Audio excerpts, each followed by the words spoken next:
Everybody. So today I'm going to talk about what it means to be a qualified buyer, specifically working with professional service providers like lawyers, CPAs, quality of earnings professionals, and people like that. And the reason is because I got this question in a LinkedIn message about 2 weeks ago, and then I just saw it again on Search Funder not like 30 minutes ago. And so I'm going to address it right here. So a lot of times, first-time buyers, they think, I'd like to build a deal team, but I don't have a lot of money. So maybe I can reach out to a lawyer. Maybe I can reach out to a QOV provider. Maybe I can reach out to a CPA, and I can provide them like a small upfront payment with the idea that they're going to be paid once the deal closes.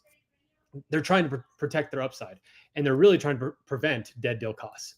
And I understand that. I mean, especially as a self-funded searcher, you just don't have a lot of cash, and you're trying to mitigate dead deal costs. But here's why that's a really bad idea. Not mitigating dead deal costs, but trying to go cheap with your professional service providers.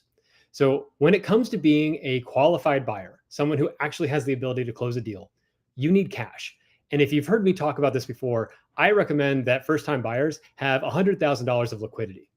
Now, when I say liquidity, that doesn't mean you need all of that in your bank account. But what that does mean is that within the next 3 to 5 days, if things hit the fan, you can go get that cash. You can pull it from a equity line of credit. You can pull it from a loan against your assets. You can pull it out of savings. You can pull it out of a retirement account.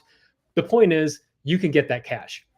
Now, the main reason here isn't because I'm worried about your ability to put 5% or 10% down on an SBA note. It's not because I think that you can't get really good seller financing if that's a possibility for you, and all these other reasons that the gurus tell you that you can buy a business with no money. The main reason is because you actually need to pay for professional services during due diligence. That is the main reason, because when it comes down to that, you're either going to do it and pay for it, or you're not going to do it and not pay for it. And the risk of not doing it is vastly outstrips paying for due diligence. And I'm going to walk through a couple of those real fast. So first and foremost, the very first person that you should put on your deal team is a high quality lawyer, someone who has a lot of experience, specifically doing M&A transactions for small business deals. And this, I'm targeting this right at first time buyers looking at SBA level deals, $5 million and under. Your lawyer, you need to pick somebody who only does that. And not just that, there are several lawyers out there now who specialize in this space. So you need to take the time to go shopping. Yes, go shopping. Much like a grocery store providing lots of different flavors of ketchup from different brands, you need to go speak to all of these different attorneys and get to know them. Tell them what your deal strategy is. Tell them what your target base is. Tell them what your budget is.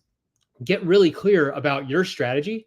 That way you can build a relationship with this person and build that deal going forward. It's incredibly important. In fact, I tell everybody, like, the one thing I did really well, before my business ultimately failed, is that I partnered with a fantastic attorney, so that when things really did hit the fan, I didn't have to make a bunch of frantic phone calls to different attorneys. Hey, I'm moving into litigation. Hey, my business is failing. Can you help me? And then explain context. No, I just called my attorney, the person that I've been working with from the beginning, the person who already knew my deal strategy, already knew me. They had written all my LOIs. They had written my purchase agreements. I didn't have to provide any context. I said, hey, we got a problem. This is the problem. This is what's happening. And then within 24 hours, they came back and like, we got a plan. Let's move. That's what you want. That's the kind of deal team you need. And that also applies to QOV providers. So think of this from the perspective of a QOV provider. How do you expect me to build my business? And let's assume I'm good at what I do. How do you expect me to build my business off of doing free work? And you may think as a first-time buyer, well, I'm going to compensate you when I close on this deal. So we're aligned incentives. We're working together. But here's the problem. You're not aligned incentives, because the vast majority of deals do not close. And you're a first-time buyer, so you haven't proved that you can close a deal.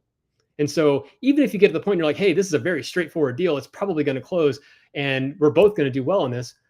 Well, based on what? Based on the million and one other factors that could kill this deal, based on the fact that the seller could get cold feet the day before signing the purchase agreement and now the deal's over, or based on the fact that you're pitching this to a QOV provider whose job is to find the thing that will kill the deal. So they're doing the work ahead of time. So if you're actually a good QOV provider, if you're a good lawyer, your skills are in high demand, and you're not going to do free work. And as a buyer, you shouldn't expect them to do free work. You should expect them to do good work, great work, the kind of work that's going to mitigate your problems later on as a buyer. You want them to catch things. You want them to create ironclad purchase agreements. You want them to be very, very detailed and diligent when it comes to siphoning through the exact cash flow of that business, to find every little problem that could be there, to fix every little add back that the seller or the seller's broker missed. And you want them to be very, very diligent on that. And you want to pay them well for it, because that's what you're getting. So, and I made this post a couple of weeks ago, but in a theoretical situation, if you're buying a $5 million company and you're putting 10% down and you're financing 450K of that, and then you pay what? Let's assume $25,000 for a QV. Let's just say that you did that out of pocket. Yeah, that's real money, but that's a 17,900% return over the 2 weeks that QV professional is going to do diving into that deal. So if they come back and they decide like, hey, I found all of these red flags, I recommend you not buy this company. Well, then you got nearly 18,000% return on the $4.5 million of debt that you didn't take out. And I know that's really hard to imagine, but would you rather spend $25,000 to avoid $4.5 million of debt? Does that not make sense? Like, does that risk profile not make sense to you? And then on the flip side, what if they come back and they say, hey, this is a great business? Well, that's fantastic, because they've now, clarified your assumptions, and they've given you a detailed analysis and insight into the business you're about to acquire. Just like oxygen, cash flow is the oxygen of the business. And understanding where all the dollars are coming from, how long it takes them to get through cash conversion, how long those dollars are sitting in AR before they're paid out in AP, like, you need to know those things. And you're paying good money to know them ahead of time. So no surprises. That's the plan. Now, you can never mitigate all the risk. And I've got countless stories of that. It doesn't matter how much you spend on due diligence, but that doesn't mean you shouldn't spend money on due diligence. You get exactly what you pay for. So to wrap all this up, don't try to skimp on your due diligence. If you're trying to skimp on due diligence, all you're doing is proving to me and every other service professional out there and every other buyer that you're not a qualified buyer. And that's okay. Take the time to get qualified. And in this sense, I mean, get some money, like actually have cash that you can put into this deal. Like, if you're coming to it, again, if you're coming to an investor and you're saying, hey, Mr. or Mrs. Investor, I'd like you to help fund the equity side of this deal. Well, then they're going to ask you, okay, great. What kind of diligence have you done on this deal? Do you have excellent legal representation? Did they do all your contracts? Do you have an excellent quality of earnings report? Do you know exactly what the financial situation of this business is? I mean, have you done an operations report? Have you dove into every detail of this business? And if you haven't, I'm not writing you a check for $100,000. Like, why would I do that? That's an insane amount of risk. I'm already taking out a whole bunch of risk as an investor to partner with you on this deal. And that's if you do everything right. The reason I expect my 30 to 35% internal rate of return is because this is a high risk asset. If everything goes well, I'm not going to get my money back for 5 years. That's if everything goes well. If you, as a first time buyer, buy this company and you're perfect and the business is great and it grows over the next 5 years, and I'm really targeting that high IRR, that's only if things go really well. Like, I'm already taking on that risk. Why are you asking me to take on additional risk because you didn't do your job as the GP? You didn't do your job as the buyer. That's insane. Don't put investors in that position. You will burn bridges. You will show them, you'll show lawyers, you'll show QofE providers that you are not serious. If you don't have the capital to spend money on a high quality attorney, to spend money on due diligence, then you are not ready to buy a company. Plain and simple.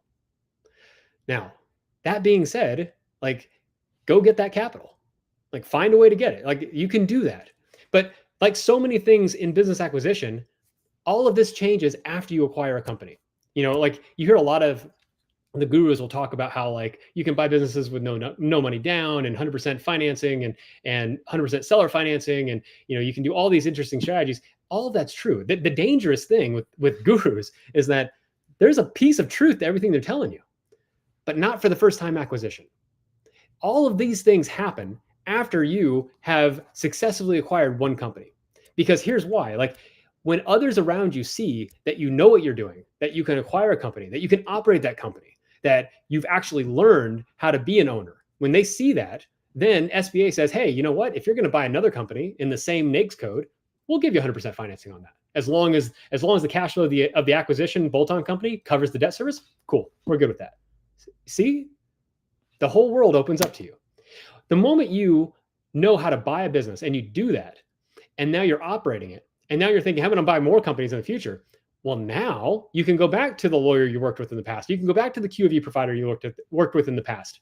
And you can say, hey, you remember that really good deal we worked on together? Well, I've got another one coming out the pipe.